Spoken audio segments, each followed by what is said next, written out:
Sultanım, Qasem berkata pada Halime, "Sultana, pangeran akan dipercayakan padaku. Aku akan terus mengawasinya jika kamu mengizinkanku." Halime hanya diam dan kemudian mencium putranya. Lalu ia pun pergi dari sana. Dilrubah lalu berkata, "Siapa dirimu yang ingin melindungi adikku ketika aku ada di sini? Pergilah menjauh." Dilrubah pun membawa Mustafa. uzak dur. Seorang pelayan bernama Sedef mendatangi Faryeh. Faryeh lalu bertanya padanya apakah ia telah mengirimkan suratnya. Sedef pun menjawab kalau ia sudah mengirimkannya dan berharap tidak akan ada orang yang mengetahuinya. Faryeh pun berkata, "Kalau keadaan Harim sedang kacau, tidak ada yang akan melihatmu. Jangan khawatir." Nerede olursanız olun Hanzade. Mehmet terlihat menerima surat dari Faryeh. Faryeh menuliskan, "Dimanapun kamu berada, hatiku selalu bersama denganmu. Jangan kehilangan iman dan kekuatanmu.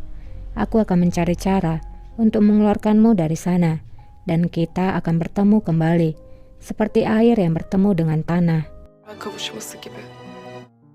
Seorang pria lalu nampak masuk menawarkan roti. Ekmek! Ekmek! Namun Giray bersaudara tidak peduli. Sampai pria itu akhirnya memanggil Sahin dengan sebutan Hanjedes. Hazadelerim. Reyhan'a. Sahin pun akhirnya melihat pria itu, dan pria itu ternyata adalah Reyhan Aga. Reyhan? Mereka berdua pun terkejut melihat Reyhan yang ada di hadapan mereka. Mehmet pun berkata, "Kami kira kamu sudah mati." Sahin pun berkata, "Jadi Dervis telah berbohong. Katanya kamu telah dilemparkan ke laut Bosporus." Reyhan pun menjawab, "Itu bukanlah kebohongan. Namun aku telah ditemukan oleh seorang nelayan. Aku tinggal bersamanya selama beberapa hari.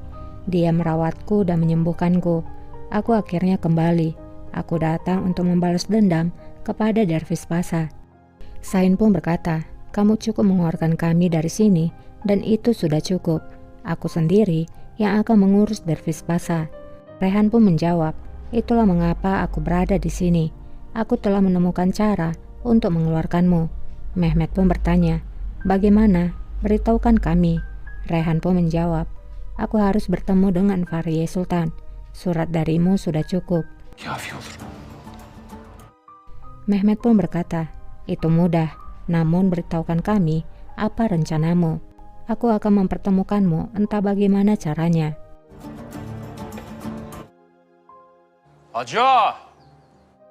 Di istana, tentara memanggil Haji Aga. Ia pun bertanya apa yang telah dilakukan oleh Valide Sultan.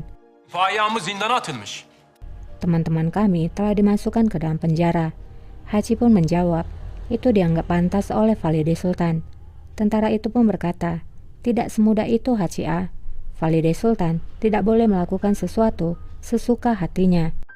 Dia harus membebaskan teman-teman kami sekarang, atau ini akan menjadi buruk baginya." Kötü olur. Valide Sultanım. Haji pun terlihat langsung menemui Handan Sultan. Ia segera melaporkan tentang tentara yang marah.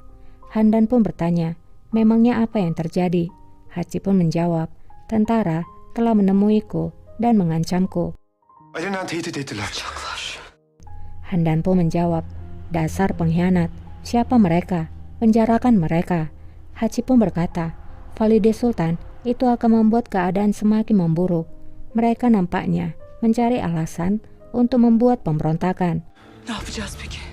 Handan pun bertanya, lalu apa yang akan kita lakukan? Apakah kita akan membiarkan mereka mengancam kita?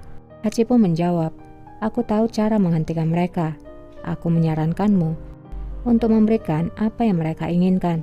Karena jika tidak, mereka akan memprovokasi dan itu nampak sangat jelas. Handan pun nampak diam. Üzerimize geliyorlar. Haji lalu berkata lagi, aku sudah berada di istana ini selama 40 tahun. Aku sangat mengenal suara-suara ini, wajah-wajah ini. Ini tercium seperti pemberontakan. Sultan aku, apa yang akan kita lakukan jika mereka berbaris kepada kita saat malam hari. Mereka bisa menobatkan pangeran dalam satu pukulan. Dan kita tahu Safiye Sultan bisa membayar biaya penobatan. Dan mereka akan menggunakan pedang mereka untuk membuat upacara penobatan untuk pangeran. Sultanım. Sultan aku tidak tega mengatakan ini, tapi sepertinya Hachi mempunyai suatu rencana yang ada dalam pikirannya dan terlihat kejam sehingga ia berbicara seperti itu. Kira-kira apa yang akan direncanakan oleh Hachi A dan apakah Handan akan setuju? Ikutin terus ceritanya ya.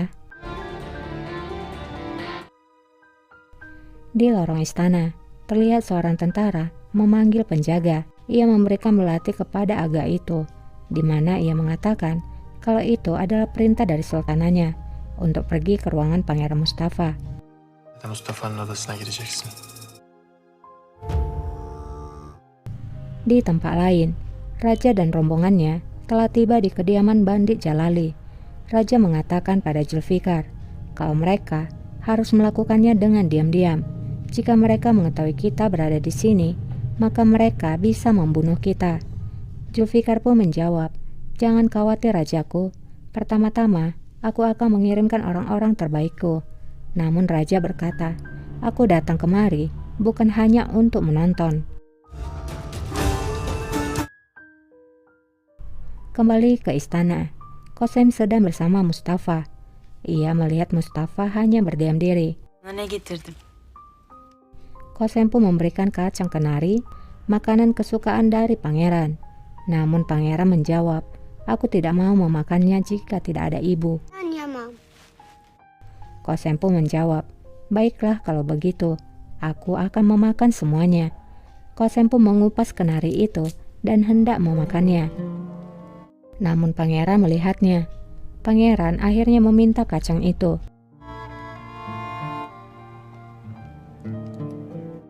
Dan kemudian memakannya. Sambil memakan kacang itu, Mustafa berkata kalau ia merindukan ibunya dan juga Menekse.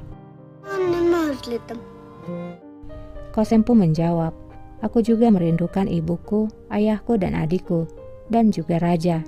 Bir de hünkârımızı. Aku berdoa agar raja segera datang. Mustafa pun menjawab, "Aku juga berdoa." Mustafa lalu membaringkan kepalanya dan kemudian tertidur. Qasem pun meninggalkan pangeran yang sudah tertidur.